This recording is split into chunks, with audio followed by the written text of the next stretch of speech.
Poso. Poso.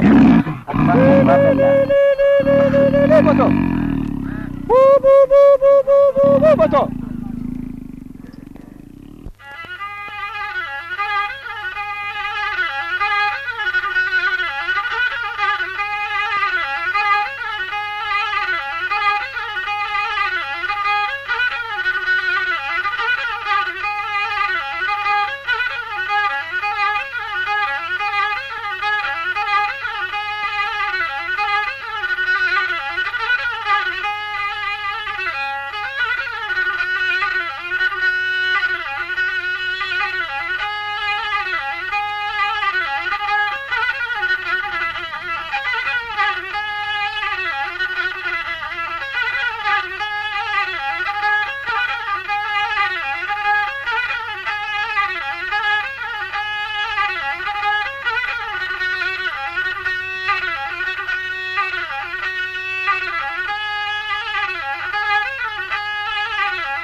Les enfants, au nom de Dieu, écoutez. Écoutez l'histoire de Gawai Gawai. Gawai Gawai, l'histoire de vos pères, l'histoire de vos grands-pères, l'histoire des chasseurs de lions à l'arc.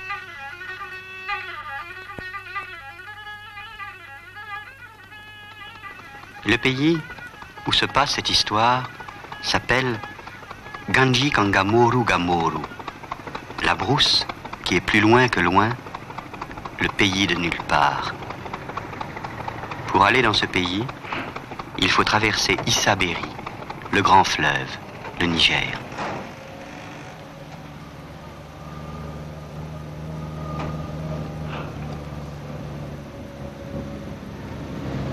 Le chemin du pays de nulle part commence sur la rive Gourma. Il se dirige vers le nord. Au début, il y a des routes, il y a des villages. Et dans chaque village, il faut s'arrêter pour mettre de l'eau dans les voitures.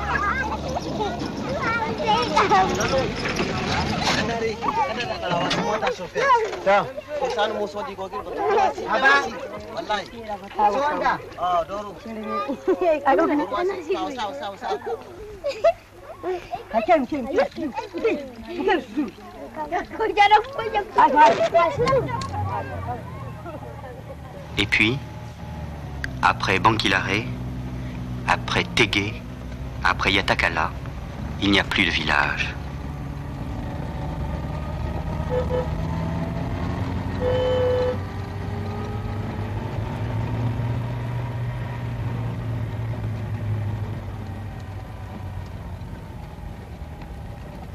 Il n'y a plus de route, il n'y a plus que la brousse.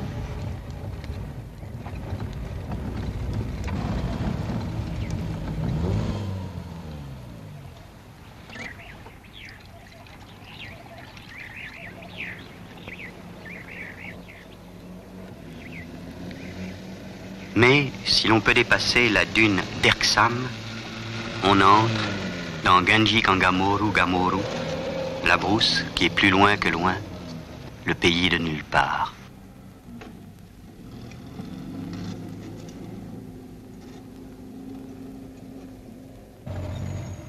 Ce pays-là, c'est un pays de sable, un pays de poussière, un pays de brume. Ce sont des forêts sans chemin, des montagnes dont les noms ont été oubliés et que nous appelons, nous, les montagnes de la Lune et les montagnes de cristal.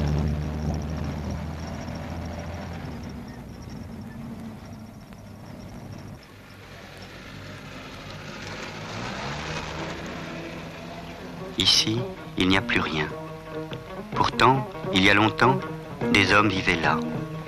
Ils ont laissé sur les rochers un livre d'images qui montre ce qu'ils étaient.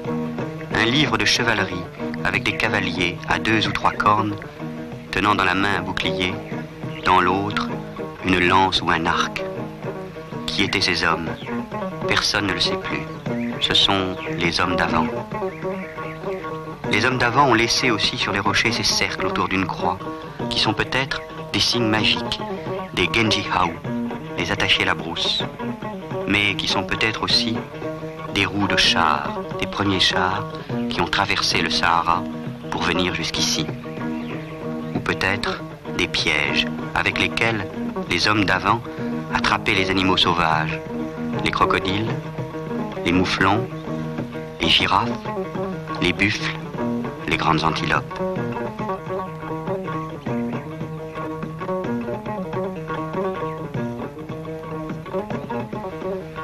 Et si les hommes d'avant ont disparu du pays de nulle part, les animaux sauvages, eux, sont restés.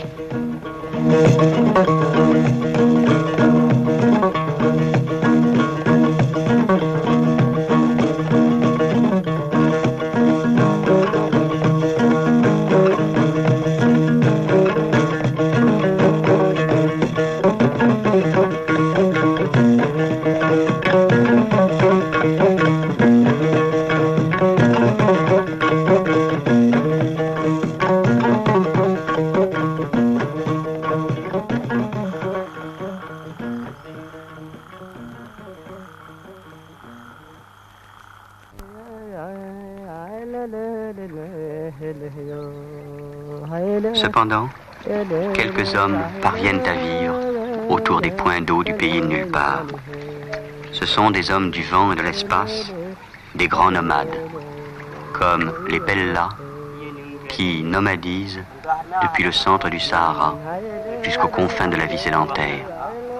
Avec leurs chameaux, ils montent jusqu'à Taoudéni, les vieilles salines du Moyen-Âge, et vont vendre le sel-gemme en plaques dans les marchés du Sud. Ce sont des grands nomades comme les Peuls Djelgolbé, éleveurs de troupeaux, les derniers Peuls nomades de la boucle du Niger. La nuit, ils gardent les animaux dans les pâturages. Toute la journée, ils les abreuvent autour des points d'eau.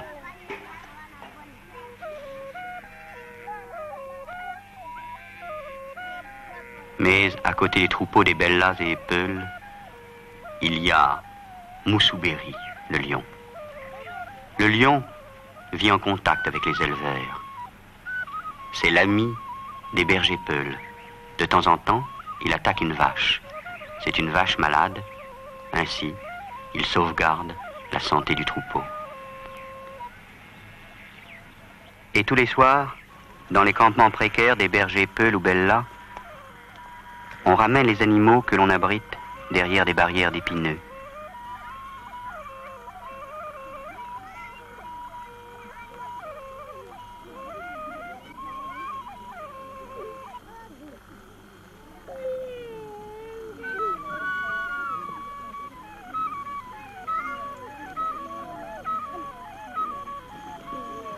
Derrière ces épines, les jeunes animaux sont en sécurité.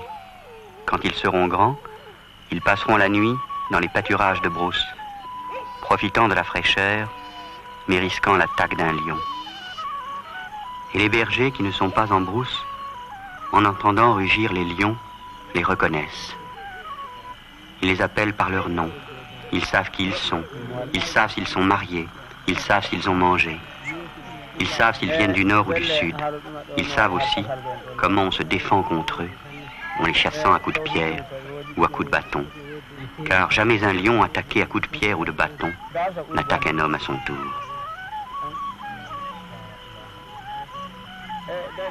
Et chez les Peuls, pour que les enfants puissent s'endormir, il faut qu'ils entendent le rugissement du lion.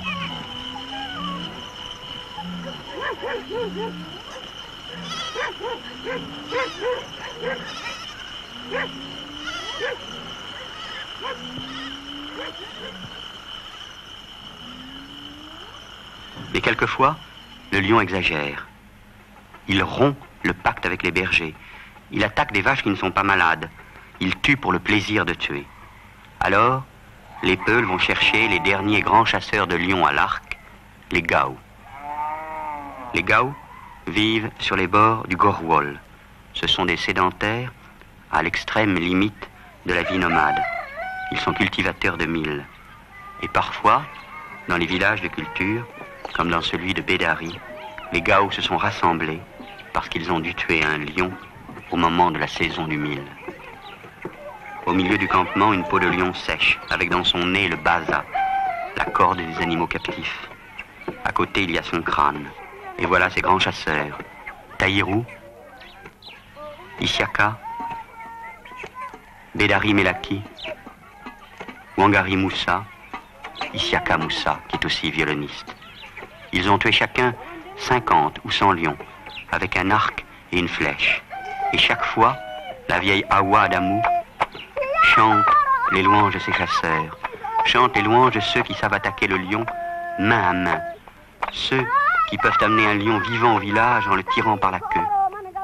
Elle chante les louanges de Tahirou Koro, le chef des chasseurs. Elle chante les louanges d'Isiaka, le plus jeune chasseur, le plus courageux. Elle chante les louanges des ancêtres de ces chasseurs, qui bourraient leurs pipes avec des buffles. Et tous les enfants Gao, tous les jeunes chasseurs, s'entraînent chaque jour au tir à l'arc. On tire sur un buisson placé à une 50aine de pas, un buisson qui est le lion.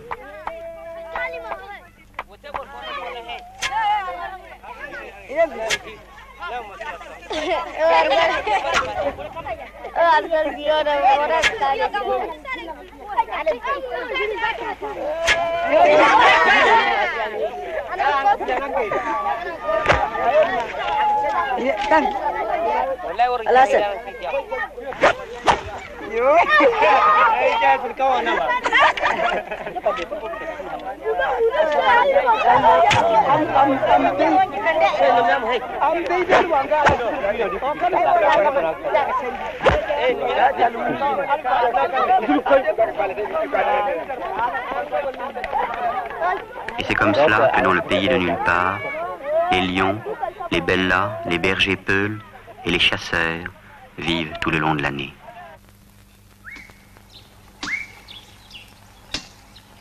Pour chasser le lion, il faut d'abord avoir un arc de combat. Wangari et Tahirou sont allés dans les buissons mêmes où vivent les lions, abattre une branche de daré. Ils ont choisi une branche qui a déjà la forme d'un arc.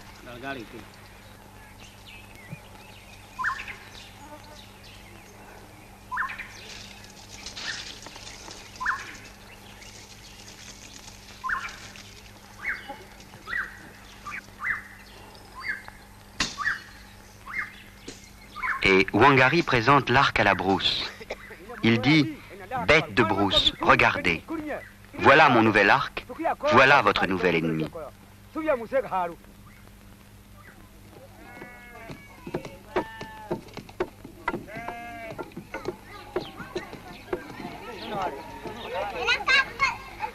Au village, Tahirou et Bélébia, sous l'œil du petit Ali, mettent les arcs en forme entre des piquets enfoncés dans le sol.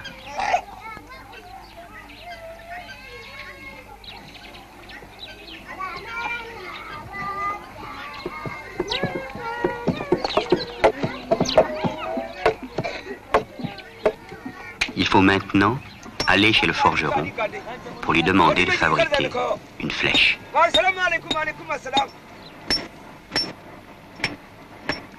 Moukaïla, le forgeron, fabrique une flèche pour 5 francs.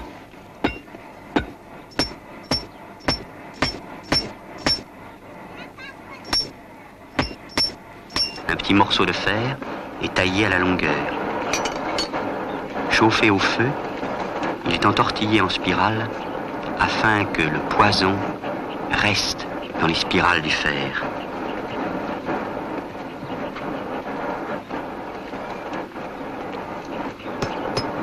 Il est redressé sur l'enclume, barbelé, aplati,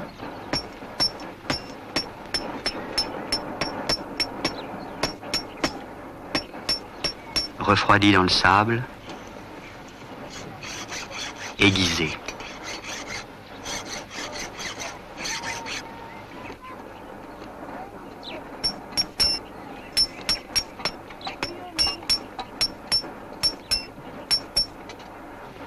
Une nouvelle flèche est donnée à Tahirou Koro, le chef des chasseurs.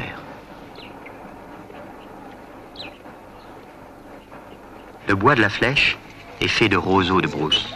Wangari redresse ses roseaux sur un fer de lance, les épointe, taille l'encoche qui ira sur la corde de l'arc, renforce les deux extrémités avec une ligature de boyau. Il enfonce le fer de la flèche, la redresse,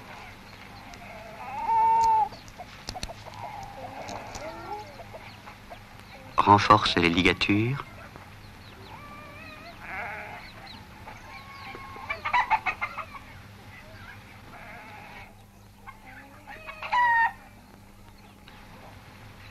les consolide avec de la glu.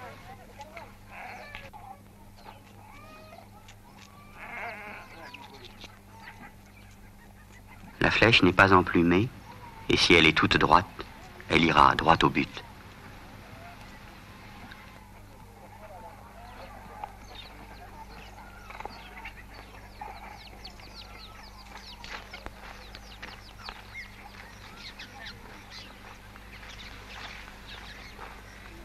Le poison, le nagui, est fabriqué à partir des fruits d'un arbre que l'on ne trouve pas dans le pays des chasseurs. Il faut descendre bien au sud, à 500 km, dans la forêt de Hamdallah par exemple, où Taïrou et Yeya, aidés du chasseur Foudi, vont chercher le Naguinia, la mère du nagui, un strophanthus, l'arbre à poison. C'est un arbre aux branches tortillées mais dont les gousses contiennent des graines. Et c'est dans ces graines qu'il y a Nagui, le poison.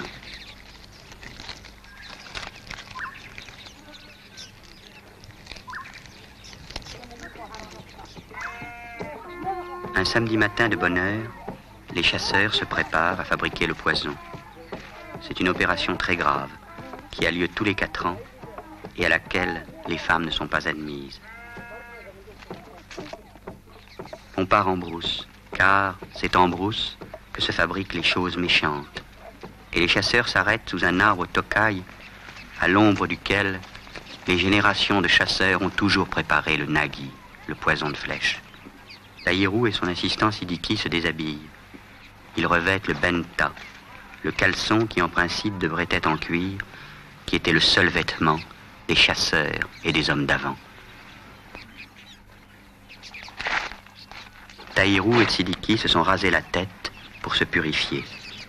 On creuse le foyer où l'on mettra l'eau à bouillir. Et, avec de la cendre, Taïrou, le chef des chasseurs, dessine un cercle magique, un keli, une enceinte. Personne ne pourra rentrer dans ce cercle magique.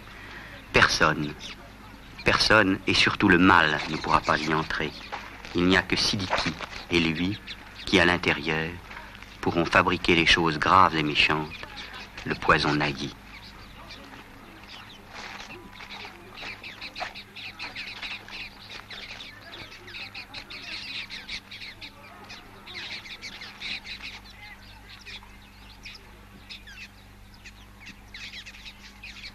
Alors, la grande opération commence. Les mains croisées, Sidiki fait cette fois le tour du vase qui est déposé sur le foyer. Place des poignées de nagui, des graines de l'arbre à poison. Ainsi, l'animal qui sera fléché aura les pattes liées, comme les mains du chasseur.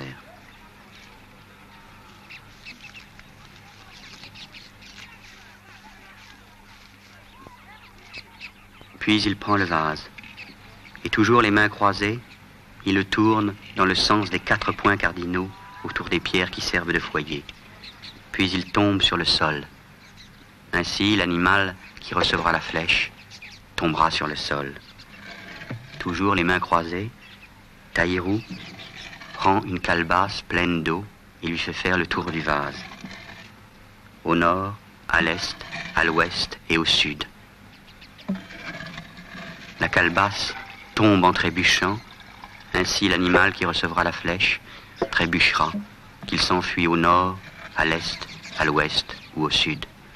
L'eau de la calebasse a été puisée par une femme extrêmement jalouse. Elle a été choisie spécialement dans le village pour sa méchanceté.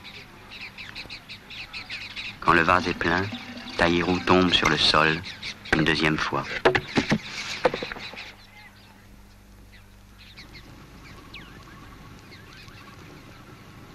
Il allume le feu.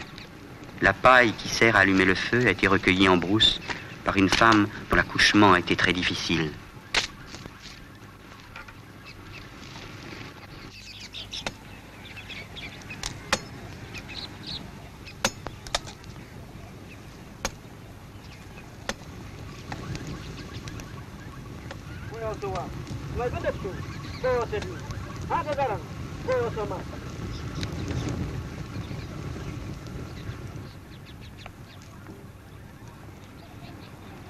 Quand l'eau commence à bouillir, Taïrou, se servant d'une calebasse emmanchée d'un long bâton, remue la mixture en récitant les grandes devises du poison Boto. Li li li li li Boto, bou bou bou bou bou Boto, malheur, malheur Boto. Les ancêtres t'ont donné à Bio, Bio t'a donné à Sido, Sido t'a donné à Firsi, Firsi t'a donné à Boulassane, Boulassane t'a donné à Koro, et Koro t'a donné à moi, Taïrou. Le cœur de feu. Le cœur n'est pas un chiffon, mais ton cœur est plus chaud que l'eau bouillante, mais ton cœur est plus chaud que la flamme du feu. Ti li li li li Boto, bou bou bou bou bou Boto. Tu es brûlant, et le vase est brûlant. C'est pourquoi tu veux t'échapper du vase brûlant. Tape sur le vase, brise le vase. Toi, Boto, qui refuse la honte et qui n'a pas de reconnaissance. Le soleil est chaud, l'ombre est chaude. Tu ne peux aller en avant, tu ne peux aller en arrière. Tu ne peux aller en bas, tu ne peux aller en haut. Ti li li li li Boto. Voilà ton jour, Boto. Le feu de Diakadi a brûlé les 3 pierres sur lesquelles sont posés le vase. Et dans le vase est né un feu qui va brûler toute la brousse. Boto, voilà ton jour. Toi, le poison femelle qui fait plus de dégâts que le poison mâle. Ti li li li li Boto. C'est toi qui piques dans la viande, c'est toi qui piques dans la patte du lion, c'est toi qui piques dans les oreilles de l'éléphant. Celui que tu piques, même la patte, même l'oreille, celui-là, il se met à genoux. Taïrou tombe une nouvelle fois. Son aide Sidiki va chercher le filtre de feuilles sur lequel on va verser la première mixture. Les graines sont soigneusement conservées. Elles serviront à faire un deuxième poison moins fort pour des animaux moins dangereux que le lion. Elles serviront également de médicaments.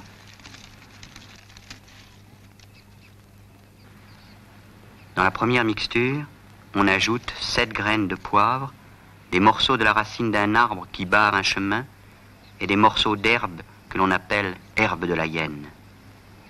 Puis, Taïrou reprend le vase brûlant et en faisant toujours les mêmes gestes rituels autour du foyer, il fait bouillir une deuxième fois le poison Boto.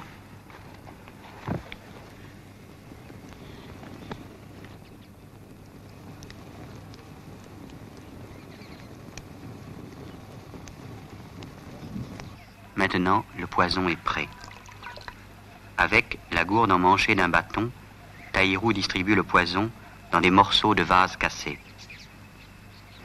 Jadis, chacun se servait d'un même vase, mais si l'un des chasseurs rompait les interdits de la chasse, par exemple en ayant des relations avec sa femme, à ce moment-là, le poison de tous était gâté. Maintenant, chacun prend ses risques personnels. Et tous les chasseurs Gao, les apprentis de Taïrou, à l'ombre du Tokay, ouvrent l'atelier de poison de flèches.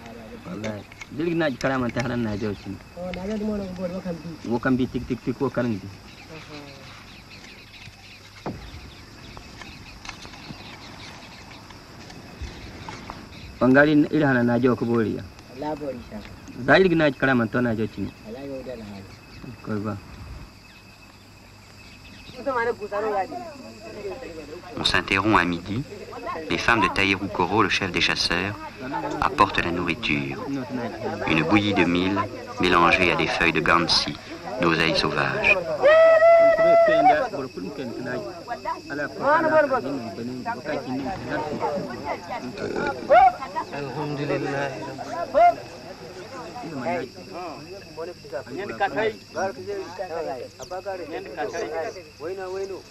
L'après-midi, le travail recommence.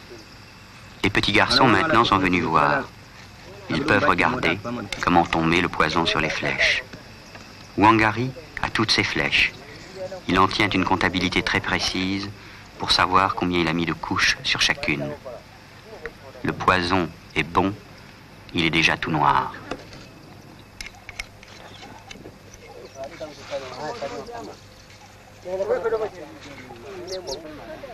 Et puis tout d'un coup, c'est le malheur. Le vieux Nyendu, un Zerma de Wezebangu, tire les coris, les 7 coquillages dans lesquels on lit l'avenir. Il dit « Malheur, la chasse que vous allez entreprendre est mauvaise, le chemin est mauvais.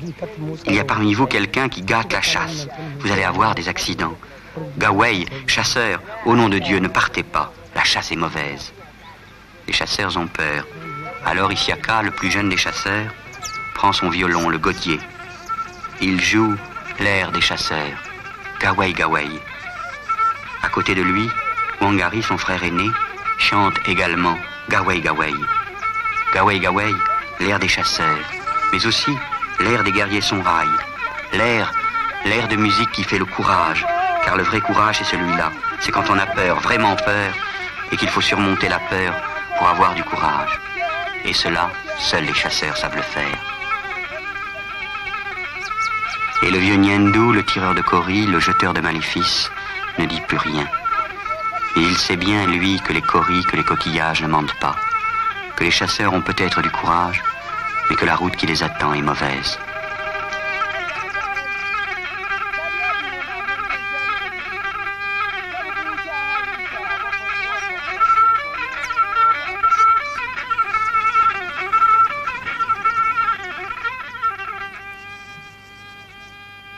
Maintenant, le poison est sec. Bédari range ses flèches dans le toga, le carquois. Et l'on casse tous les morceaux de canari, tous les morceaux de vase qui ont servi à préparer le poison, sur les pierres du foyer qui a servi à bouillir l'eau. Et par-dessus, on place les feuilles de tokei qui ont servi de filtre. Bédari les piétine, car c'est ainsi que le veut la coutume. Et les chasseurs, avec des flèches nouvelles, avec un poison nouveau et leurs arcs de combat, rentrent chez eux.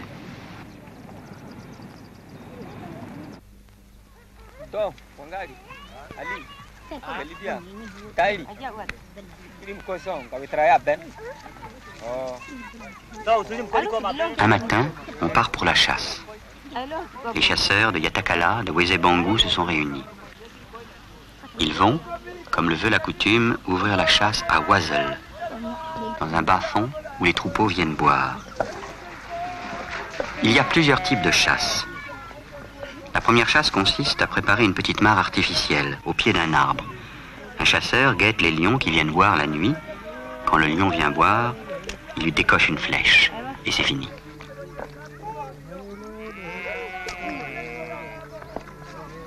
La deuxième chasse consiste à faire un abri avec du bois et de la paille, à côté d'une autre mare artificielle. Un chasseur s'y enferme pendant la nuit et par les trous de l'abri, il tire à la flèche. Le lendemain, il n'y aura plus qu'à suivre les traces et à retrouver le lion mort. Mais ces chasses-là ne peuvent pas convenir, elles se passent de nuit et quelquefois, il faut rester à l'affût un mois ou deux. La troisième chasse est la grande chasse, celle où un berger vient dire au chasseur « Il y a un lion là, dans un buisson, à quelques kilomètres, il est là. » Et le chasseur, tout seul, avec 3 flèches, et son simple courage, va affronter le lion.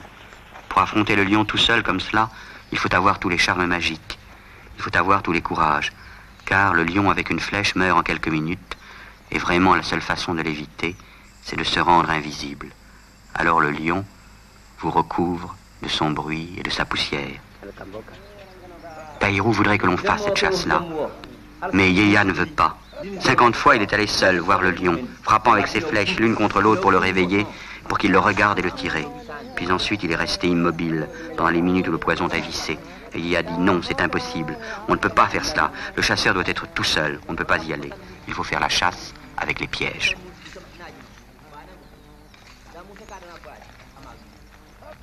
Le piège est fabriqué très loin d'ici, au Ghana, à Swedru.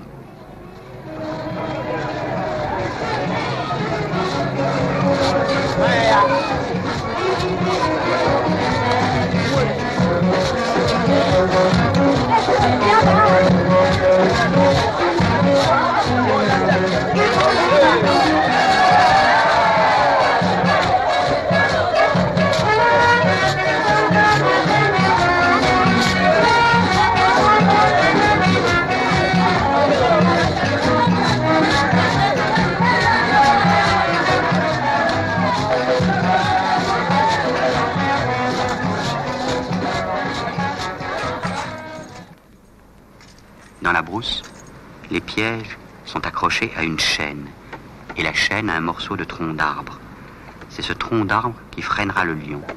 Il ne s'agit pas d'accrocher le piège, il s'agit simplement d'empêcher le lion de charger trop vite. Yeya, Taïrou, Hosseini et Wangari préparent les morceaux de bois que l'on perce, auxquels on accroche cette cheville de fer reliée par la chaîne au piège.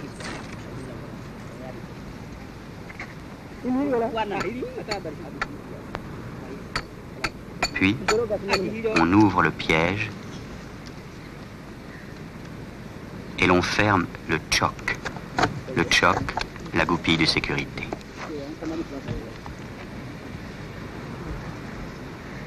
Alors, les chasseurs sont prêts pour partir à la chasse au lion.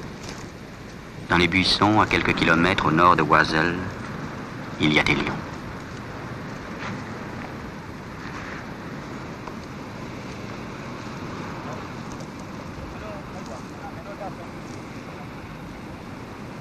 On entre dans les buissons que l'on appelle des buissons de lions.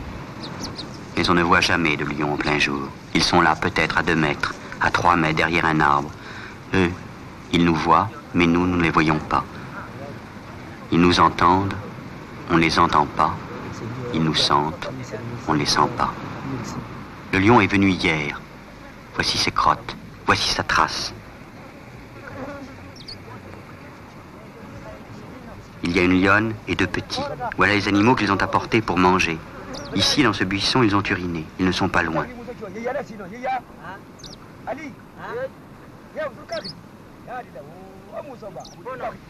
Un trou est creusé à un endroit où le lion aime se reposer. Le piège est vieux. La palette de fer a été cassée. Qu'importe. On la remplace par un morceau de calebasse.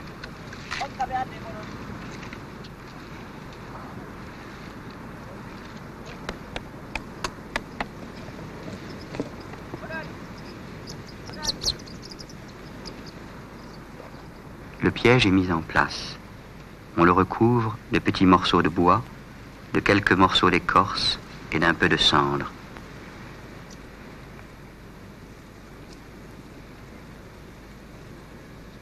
Puis, on place de la terre que l'on éparpille. Il n'y a plus aucune trace. Le piège est prêt à fonctionner. Wangari balaye les odeurs en faisant bien attention de ne pas marcher sur le piège. Maintenant, ce n'est plus l'affaire des Gawai, ce n'est plus l'affaire des chasseurs, ce n'est plus l'affaire des hommes, c'est l'affaire de la brousse.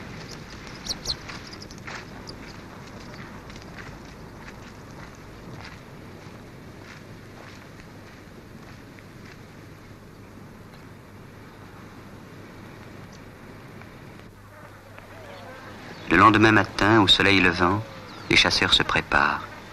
Taïrou Koro, le chef, distribue à chacun d'eux le bourri, le collier magique qui les rend invisibles. Si le lion les aperçoit, lorsqu'il essaiera de les charger, ils se transformeront en eau, ils se transformeront en aiguilles, ils se transformeront en oiseaux.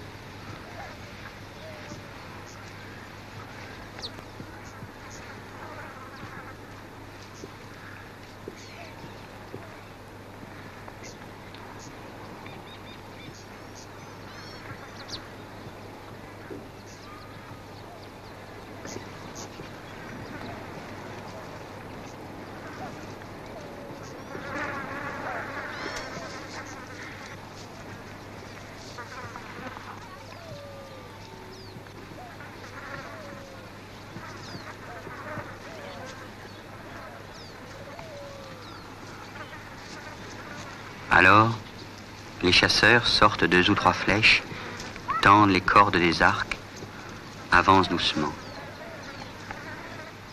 L'histoire de la nuit est racontée sur le sol. La lionne est venue avec ses 2 petits. Ses traces sont là. Mais la lionne a senti qu'il y avait quelque chose, a senti que les hommes étaient venus, a senti le piège. La lionne et les petits sont passés à côté.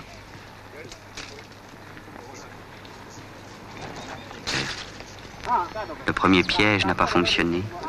Les chasseurs vont voir le deuxième.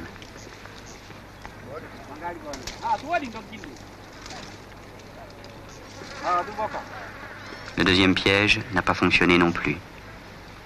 Taïrou sait que les lions ont déjoué les charmes magiques, que les lions sont plus forts que les chasseurs. Wangari rapporte le troisième piège. Les lions sont passés à côté. On retrouve la trace. On ne la perd pas. Après Inefassi, les lions sont partis à Zurkhan. Ils sont 4. On suit la trace. Ils ne sont pas loin. Mais que faire dans cette région de sable? Où sont-ils allés? Ils ont peut-être tourné. Peut-être vont-ils venir par derrière. Au sommet de la dune, leur trace s'arrête là. Ils ont passé ici la nuit dernière. Allez voir dans les buissons, dit Taïrou Koro. Mais Wangari est perplexe. Il sait que cette poursuite est vaine. Husseini examine les traces. Tout le monde sait que la chasse est une chasse sans espoir. Les lions savent qu'ils sont poursuivis. Ils sont méchants maintenant. Ils peuvent attaquer d'un moment à l'autre. Que faire? Wangari dit, continuons. Taïrou dit, nous allons continuer pendant quelques jours. Nous allons voir si nous avons la chance. On chasse à Bouma, on chasse à Tokia, on chasse à Karegusu. Et partout c'est la même chose. Dans les terres brûlées, dans les savanes, dans les forêts, dans les dunes, pendant des jours et des jours, on suit le lion. Mais tous les matins, les pièges sont vides. Un matin, on trouve dans un piège une patte de hyène. La hyène est sans doute l'animal le plus dangereux de la brousse, car son arme se retourne contre les chasseurs. Cette patte de hyène, cela veut dire que la brousse est fatiguée des chasseurs. Il faut arrêter la chasse. D'ailleurs, la saison des pluies a commencé, les premiers arbres fleurissent. Alors, les chasseurs redescendent vers le sud, et quand ils arrivent auprès de Yatakala, le Gorwol est déjà plein d'eau. Maintenant, il faut vraiment abandonner la chasse, car quand la brousse est pleine d'eau, ce n'est pas la peine de guetter des lions, qui peuvent circuler n'importe où, et qui ne restent pas auprès des pâturages et auprès des puits.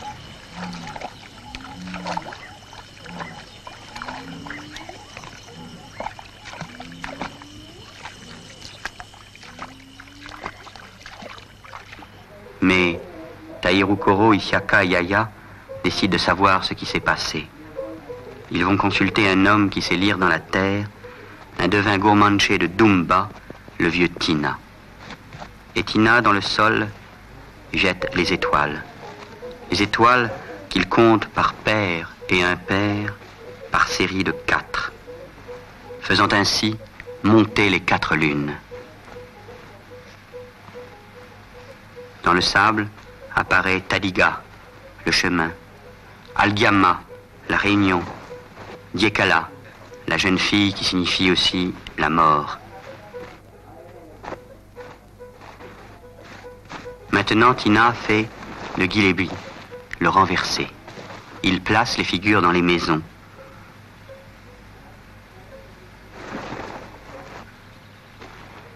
Et l'opération commence. Le jour propice apparaît 3 fois dans la maison de la vie, le chemin, du chemin et de la parole. Algiama, la mort, apparaît 6 fois. À Dianyali, la victoire sortante, 2 fois. Et le devin dit, il y a parmi vous un chasseur qui est né sous la même étoile qu'un lion. Et il sait que si l'on tue un lion, ce jour-là même il mourra. Ce chasseur, je ne connais pas son nom, mais il est noir. Est-ce Wangari? Demande Taïrou. Non, ce n'est pas Wangari. Je peux simplement dire qu'il a sa concession au sud du village et que sa mère est encore vivante. Les chasseurs savent très bien quel est celui qui a gâté la chasse. Ils ne diront rien. Ils seront forcés d'abandonner la chasse, puisque le chasseur a gâté la brousse. Quelques années plus tard, nous recevons ce télégramme de Taïrou. Piège, saisit lion Yatakala, stop, vous attend à Yoru. Cela veut dire que la chasse est à nouveau possible. Alors, nous repartons avec Idrissa Maïga, Damourezika, Lam Tallou, pour le pays de nulle part.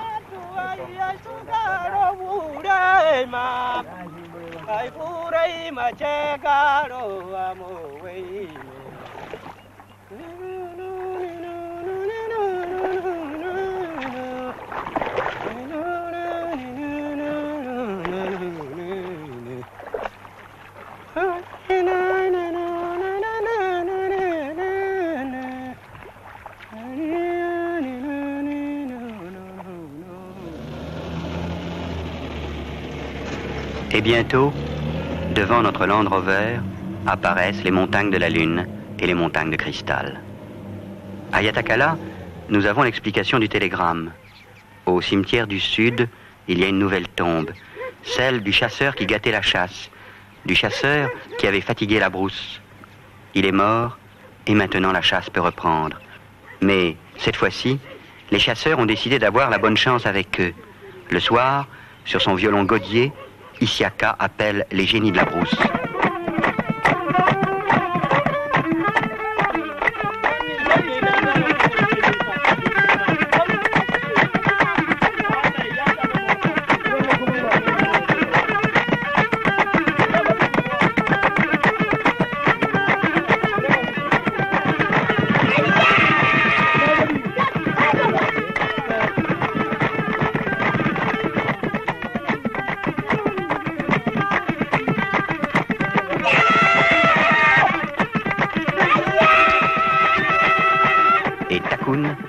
Le génie, qui circule sur les tourbillons, dit « Partez, la chasse sera bonne ».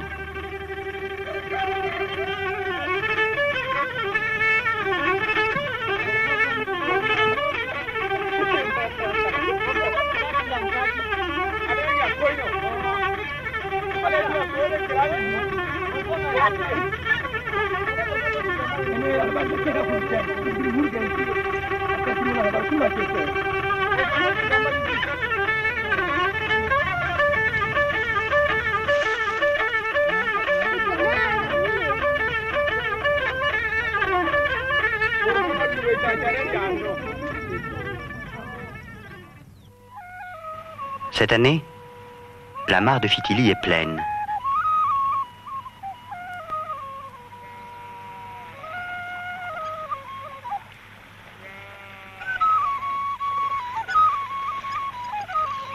Cette année, les bergers peuls n'ont pas à puiser l'eau pour abreuver les troupeaux. Les bergers passent toute leur journée à l'ombre.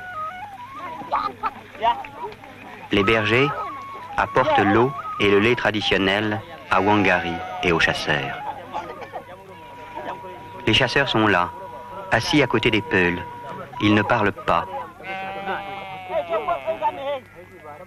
Et les jeunes bergers qui se battent déjà avec des lions, à coups de bâton ou à coups de pierre, savent très bien pourquoi les chasseurs sont venus. Ils savent très bien qu'il s'agit de lions dont on ne parlera que lorsque le chef des peuls sera là.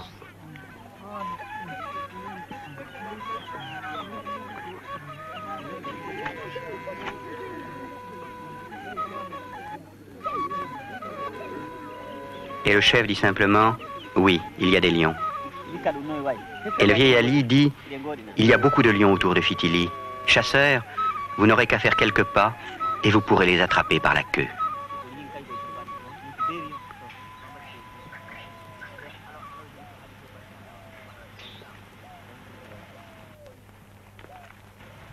Et l'après-midi, les chasseurs partent en reconnaissance. Belebia, Yeya, Taïrou Koro, Isiaka et Ali, l'apprenti qui veut devenir chasseur, mais qui n'a pas le droit d'avoir un arc avant d'avoir montré son courage.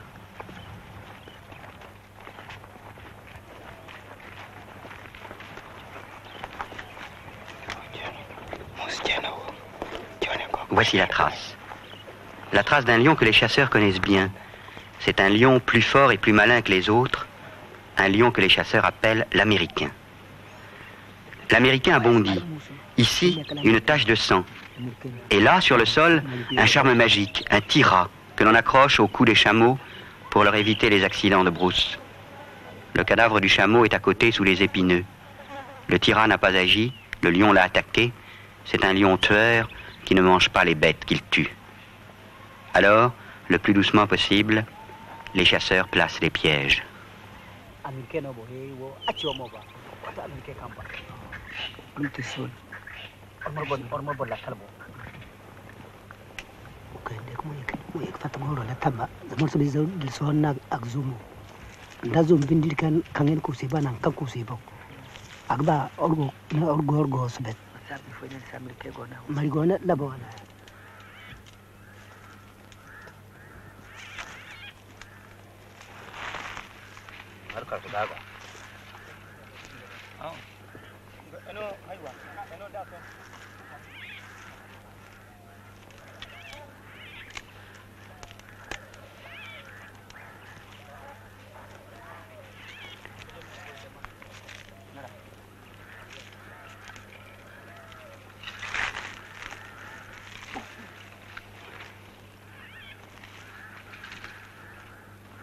Mais l'Américain est un lion qui connaît tous les secrets de chasse. Et Isiaka prend d'autres précautions. Le génie Takun lui a dit « Les lions sont comme des belles filles, les lions aiment le parfum. Ouvre une petite bouteille, mets-la à côté des pièges, et certainement, le lion viendra et appellera tous les autres lions. » Isiaka enterre sous un tas de cailloux une petite bouteille de parfum un soir de Paris. Et chacun des chasseurs vient placer un petit caillou en formulant le même vœu. Que les lions viennent ce soir visiter les pièges.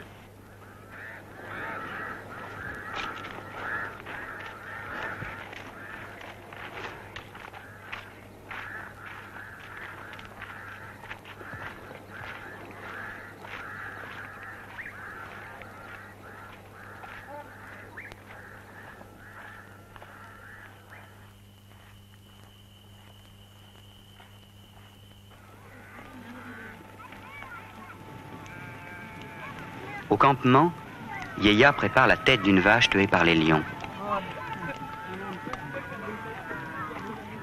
Les chasseurs restent toute la journée sous les arbres avec les bergers. Ils ne parlent pas de chasse. Si l'on parle trop de chasse, on risque de rompre les charmes de Bruce. On risque d'avoir contre soi les génies de la chasse. Ali, l'apprenti, répare ses sandales avec un vieux morceau de vêtements militaires.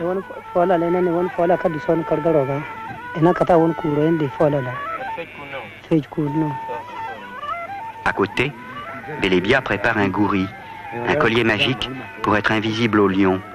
Un gouri fabriqué simplement avec une tresse de cuir, une tresse de fourrure, une tresse de corde enfermée dans une gaine de peau. Les flèches attendent dans les carquois. Et sur l'arc de Taïrou, il y a d'autres gouris.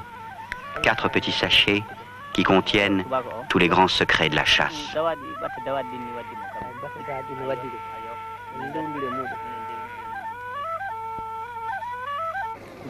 Le matin, le premier piège est parti. Ce n'est qu'un zongo, un chacal. Mais un chacal, c'est l'esclave du lion.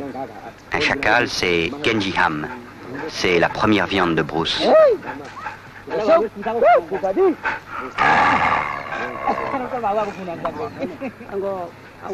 Le deuxième piège a pris un maridenda, un serval. Un serval aussi, c'est viande de Bruce. Un serval, cela s'égorge, et avec la fourrure, on fabrique un carquois.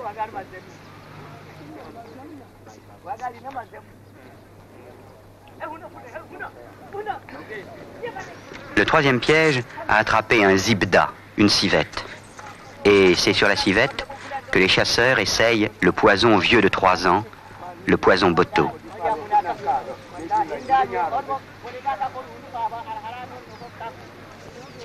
Wangari tire dans le gras de l'épaule et Yeya dit les devises du poison.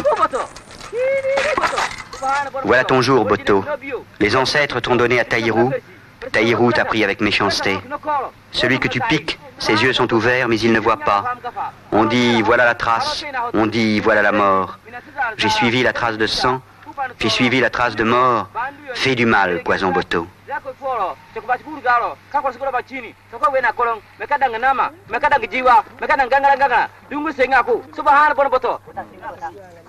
En lui demandant pardon, Ali l'égorge pour transformer cette viande de brousse en viande de village. Et Yeya, en s'excusant aussi, coupe sous la queue de la civette la poche à musc qui sert à faire des parfums.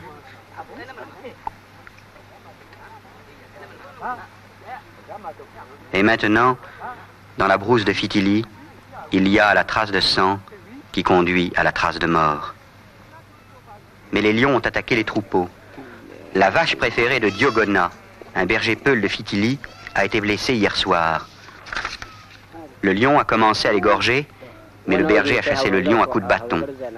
Mais les moindres blessures de lion sont très dangereuses. La femme du berger Diogona pleure sa vache, car les bergers peuls aiment leur vache comme un enfant. Et Taïrou Koro, le chef des chasseurs, qui sait tuer les lions, jette sur les blessures un peu de poussière en prononçant les formules magiques qui guérissent les blessures de lion.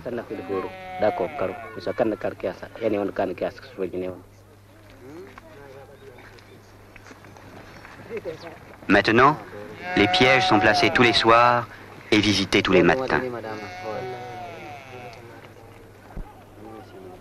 Ce matin-là, un piège n'est plus à sa place. Les chasseurs, Taïrou, Belébia, Ali, Wangari, Isiaka, suivent les traces. Peut-être celle d'un petit lion, peut-être celle d'une hyène. L'animal a traîné son piège très loin, au milieu des puits.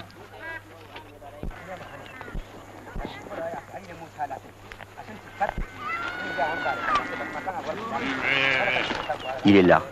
On s'approche doucement.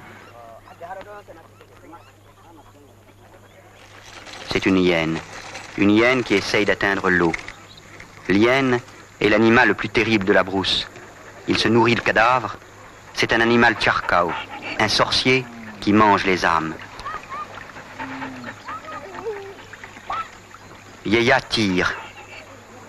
Et Yeya et Wangari disent les grandes devises du poison Boto pour qu'il agisse le plus vite possible.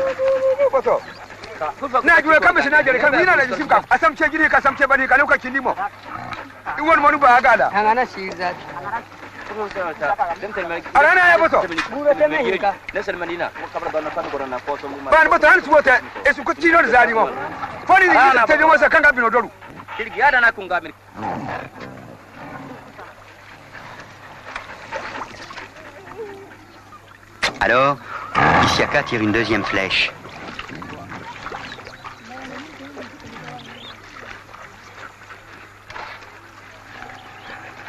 Meurs vite, hyène. Meurs le plus vite possible. Va-t'en, animal charogne. Isiaka a peur.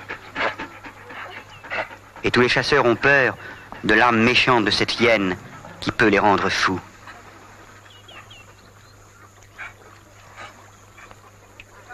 Isiaka dit, elle ne se relèvera plus.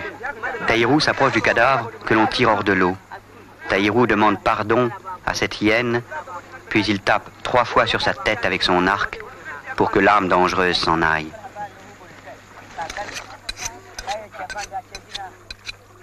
Isiaka égorge l'animal qui maintenant n'est plus impur. Sa viande séchée et sa peau serviront à préparer les grands charmes magiques que l'on vend dans les pays du Sud. Et la flèche qui l'a tué ne servira plus jamais. Mais malgré toutes ces précautions, la mort de cette hyène n'est-elle pas présage de malheur? Alors, c'est la mauvaise chance. Un piège a attrapé un lion. Sur le bois, il y a des traces de mâchoires. Mais le lion a réussi à casser le piège et à s'enfuir. Les chasseurs sont inquiets. Les charmes magiques de l'arc de Taïrou sont-ils assez puissants? L'âme de cette hyène n'a-t-elle pas gâté la brousse? Mais Taïrou dit simplement, il faut réparer le piège, il faut refaire le courage, il faut continuer la chasse.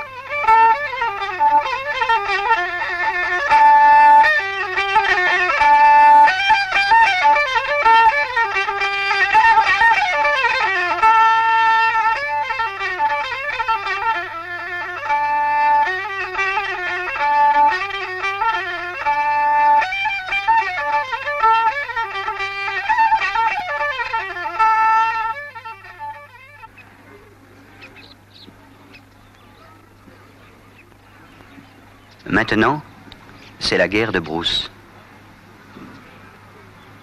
Les chasseurs retrouvent la trace de l'Américain, la trace du pied blessé par le piège. L'Américain est accompagné de 2 lionnes et d'un petit lion.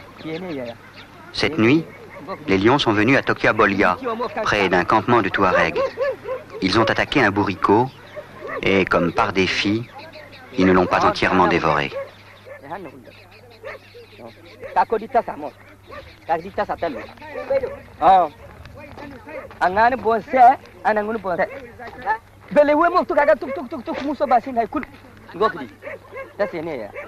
Wangari interroge le chef des Touaregs.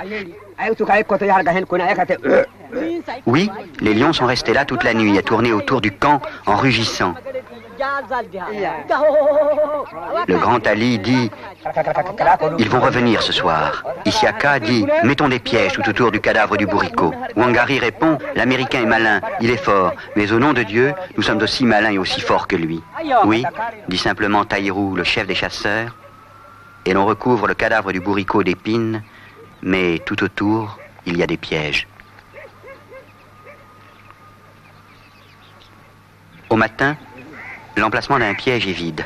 Il y a une trace, un lion a été pris. C'est un jeune mâle, peut-être le fils de l'Américain. Les chasseurs saluent le petit lion.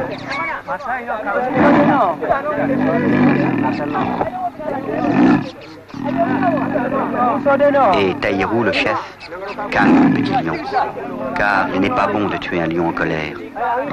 Taïrou balance sa hache lentement d'arrière en avant. Il parle au petit lion dans son cœur.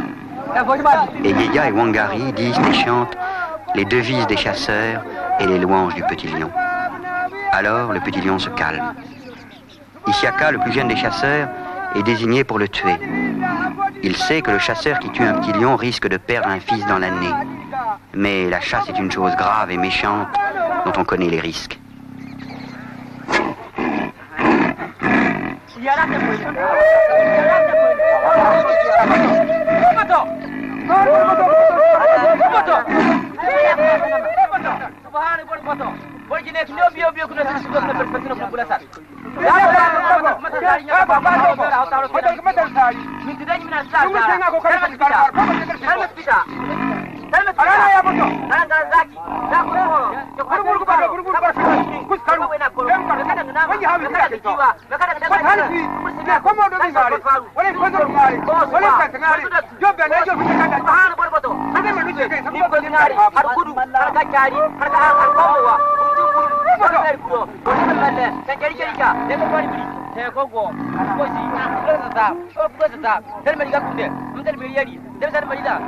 Et Taïrou, le chef des chasseurs, parle dans son cœur au petit lion. Il lui demande de pardonner aux chasseurs et de mourir le plus vite possible.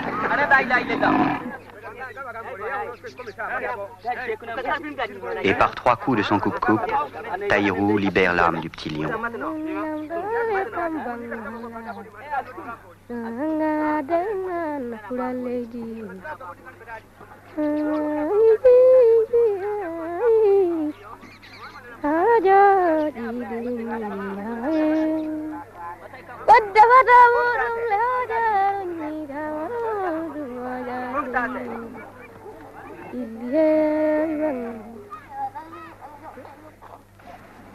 Alors les chasseurs reprennent la trace de l'Américain et de ses 2 femelles.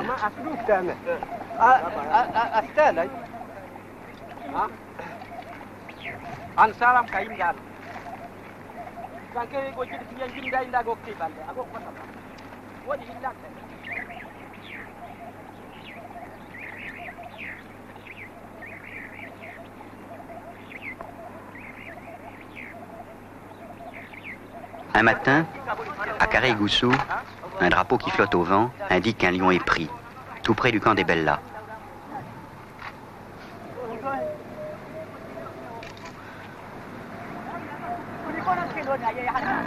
Wangari dit « Faites attention, le piège a attrapé seulement un doigt du lion. Il est furieux, il peut se sauver. »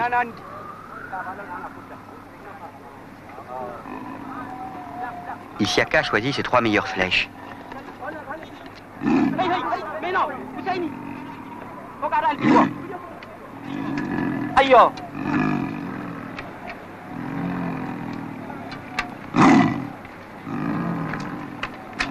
Et Taïrou, le chef, pousse le cri de courage. Mukaga. Mukaga, Mukaga! Mukaga, la campagne de Bandé! Mukaga!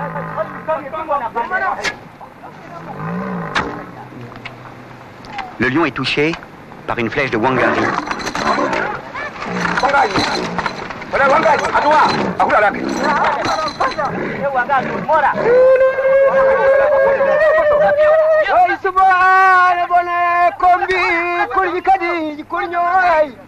Alors, Wangari chante les louanges des chasseurs, les louanges du courage et de l'adresse, les louanges du lion qui va mourir.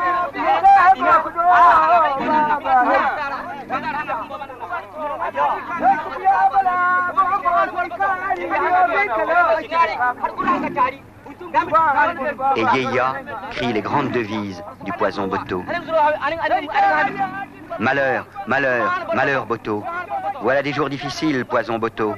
Fais du mal, poison femelle plus méchant que le poison mâle. Ô poison Boto, si la flèche est rentrée, l'animal meurt. Si la flèche est restée, l'animal meurt. Si la flèche est tombée, les os sont morts. Les jambes sont mortes, le sang est mort.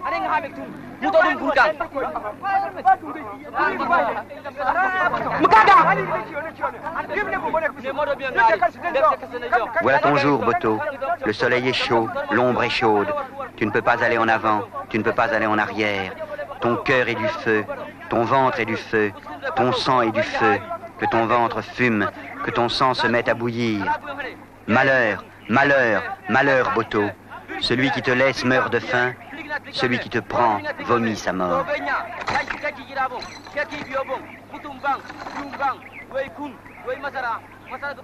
Alors, Taïrou redit au lion les paroles de courage. Lion, maintenant, il faut mourir.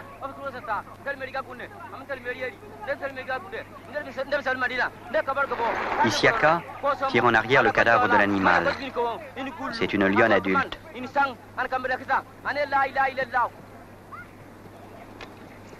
Taïrou, le chef, fait les grands charmes magiques pour libérer l'âme de la lionne.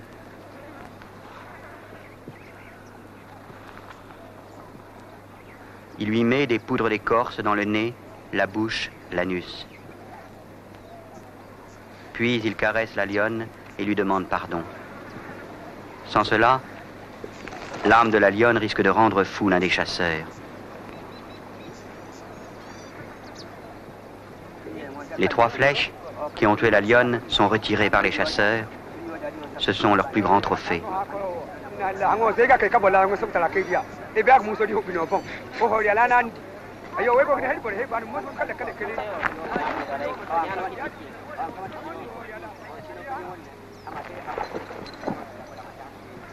Enfin, Taïrou donne à la terre sa trace de sang, sa trace de mort. Il jette un petit morceau de terre sur le crâne de la lionne pour que son âme s'en aille définitivement. Alors, commence la vraie guerre de brousse. L'Américain et sa dernière femelle attaquent tous les jours. Un matin, l'un des Touaregs annonce qu'un lion est pris au piège, là, au nord, tout près du campement de Fitili.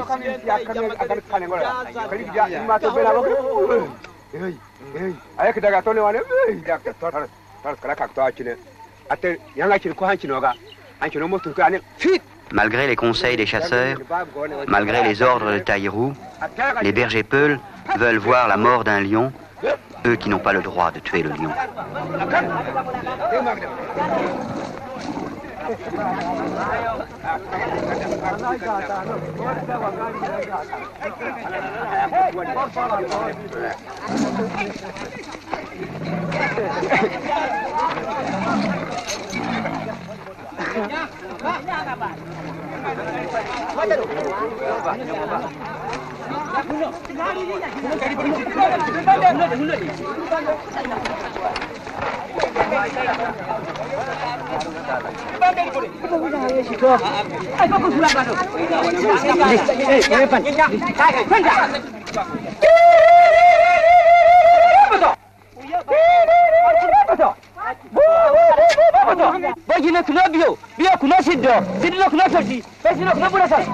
Et soudain, c'est la catastrophe. Le lion charge avec son piège, rattrape un berger peul, je m'arrête de tourner, mais le magnétophone continue à enregistrer.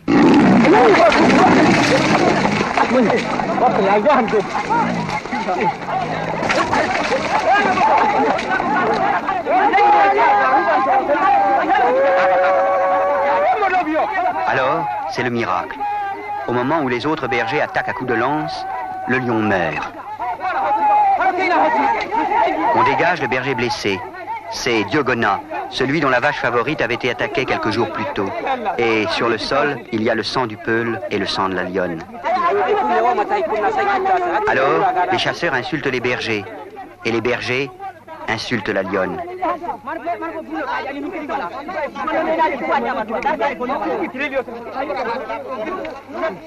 Wangari dit, femme de l'Américain, hier tu attaquais les troupeaux, tout à l'heure tu attaquais les bergers, maintenant regarde comment tu es.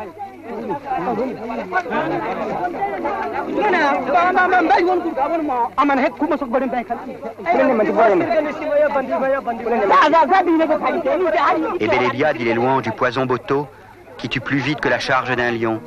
Il dit les louanges des chasseurs qui n'ont pas fui.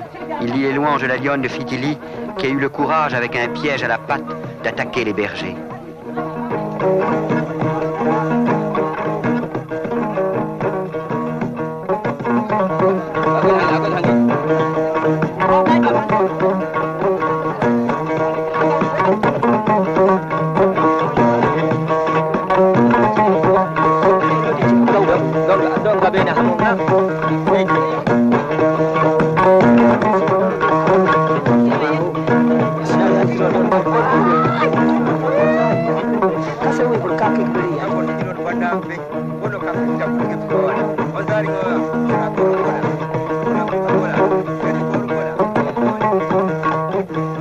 À côté, la femme du berger Diogona pleure.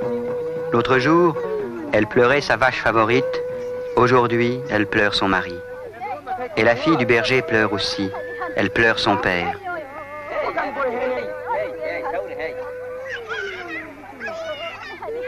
Elle pleure jusqu'au moment où les vieilles femmes lui disent « Tu pleures parce que ton père a été blessé par un lion ?» Mais ce sont des choses qui arrivent tous les jours. Il n'y a pas de honte. Pourtant, c'est pour dissimuler la honte que l'on tente une couverture derrière laquelle, à l'abri des regards, Damurezika soigne Diogona, le berger blessé. On va faire trois piqûres. C'est des petites piqûres, ça lui fait pas mal. Bon, alors voilà. La première piqûre, piqûre antitétanique. To wani wo aga bora sai gum o aga ganji dori fo mani ko ne. Sinon no ko piqûre le tete wo ke ba se fu wala. Et quand ta deuxième piqûre, pénicilline non, piqûre hanno no. O wani wo aga wasu yogo wasu ye. Pénicilline sinon no ko. C'est la meilleure piqûre ça, c'est joli pour lui. Bon. Piqûre inzanta anti-gangrénée non. Piqûre contre les gangrènes. C'est bon, aga ganji biyomu fusu bufumbu aga halika aga boringa mo dori fono aga ganji. Esika iri be huso. Et Taïrou, le chef des chasseurs, dit au berger « Diogona, tu as dû faire des choses mauvaises pour qu'un lion te choisisse 2 fois. Au nom de Dieu, tu as de la chance de ne pas être mort. » Et les chasseurs disent au berger ce qu'il doit faire pour apaiser la colère de la brousse.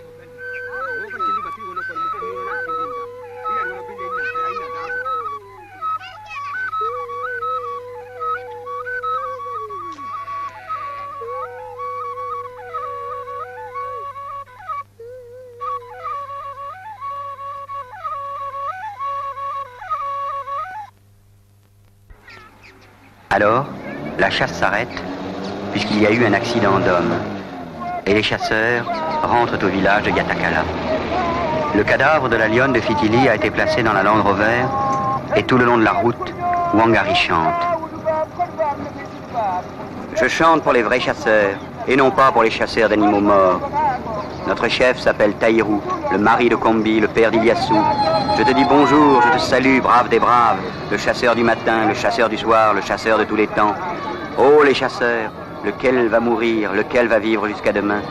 Oh le lion, j'ai vu le poil de tes pattes, j'ai vu le poil de ton front. La taille de ce lion, je ne l'avais jamais vue. Oh, mes frères garçons, prenez votre place de garçons. Que ceux qui n'ont pas de courage retournent au village avec les femmes. Nous, les garçons, nous savons comment nous allons faire pour tuer ce lion. Nous sommes fatigués et tranquilles. Nous sommes les chasseurs Gao, les tueurs de lions de Yatakala. Notre nom est connu du lever du soleil au coucher du soleil.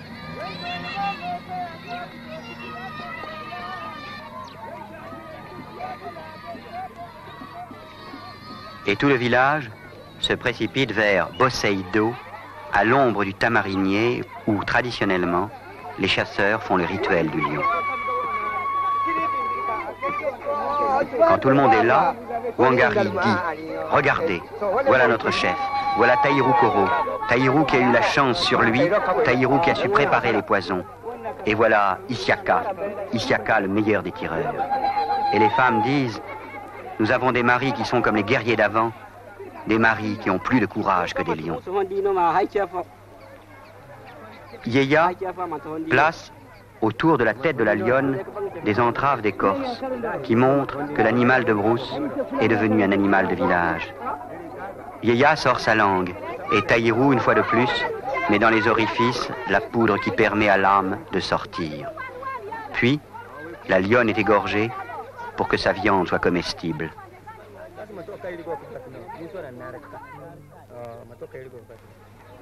Yeya enlève le piège. La patte n'a même pas été cassée. Wangari et Belebia caressent le lion. Belebia met son doigt dans le trou de la blessure et le dépeçage commence. Car si on tue le lion, c'est aussi pour le manger. Il n'y a pas de viande meilleure que la viande d'un lion tué à la flèche empoisonnée, et elle a le mérite aussi de guérir les rhumatismes.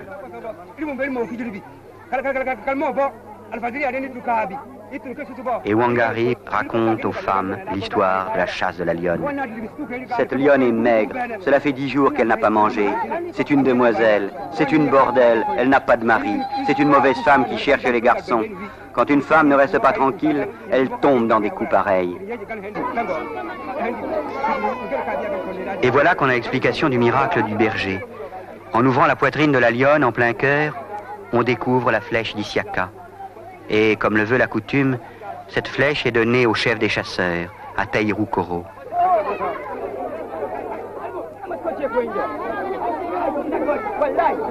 C'est à Taïrou Koro aussi que l'on donne le cœur de la lionne. Ce cœur que l'on fera dessécher et que l'on ira vendre dans les pays du Sud à un homme important qui, grâce à ce cœur, aura lui aussi beaucoup de courage.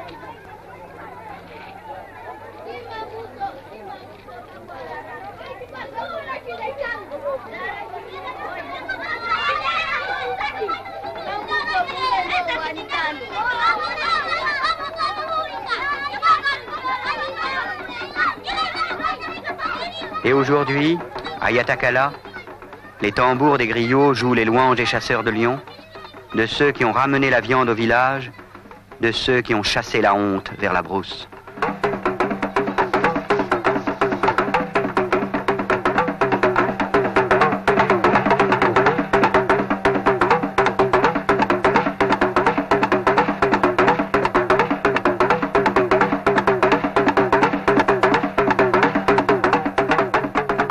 Et l'après-midi, les tambours des griots appellent tous les garçons au bord du Gorwol pour le récit traditionnel de la chasse que doivent mimer les chasseurs.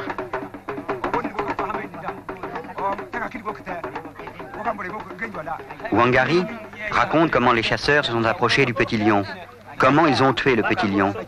Et Wangari dit, les enfants, quand vous êtes devant un petit lion, il ne faut pas avoir peur, il faut bien viser.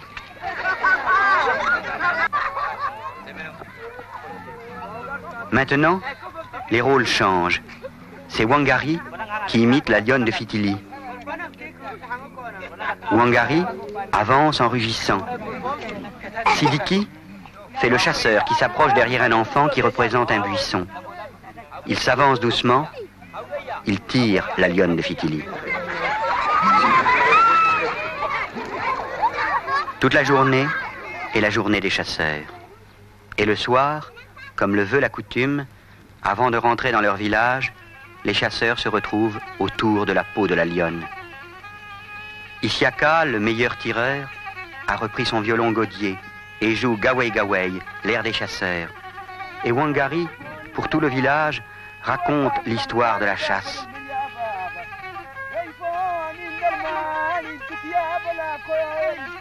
Les enfants, c'est cela l'histoire de Gaway Gaway, l'histoire des chasseurs de lions à l'arc, l'histoire que vous raconte un jour Wangari, l'histoire du chacal, l'histoire du maridenda, l'histoire du petit lion, l'histoire de la lionne Karegoussou, l'histoire de la lionne du Fikili, l'histoire de l'Américain qui est toujours en brousse. L'histoire d'Isiaka, le meilleur tireur, l'histoire de Taïroukoro, le chef des chasseurs, le chef des poisons, l'histoire de Yeya, son petit frère, qui sait si bien chanter les louanges du poison Boto, l'histoire d'Ali, le nouvel apprenti qui maintenant a le droit d'être un chasseur, l'histoire de Bélébia, le meilleur pisteur du pays de nulle part, l'histoire du lion qui maintenant a aussi le baza, la corde des captifs dans le nez. Cette histoire, les enfants, vous ne la vivrez sans doute jamais, car, quand vous serez grands, personne ne chassera plus jamais le lion à l'arc. Voilà, l'histoire de Gaway Gaway est terminée.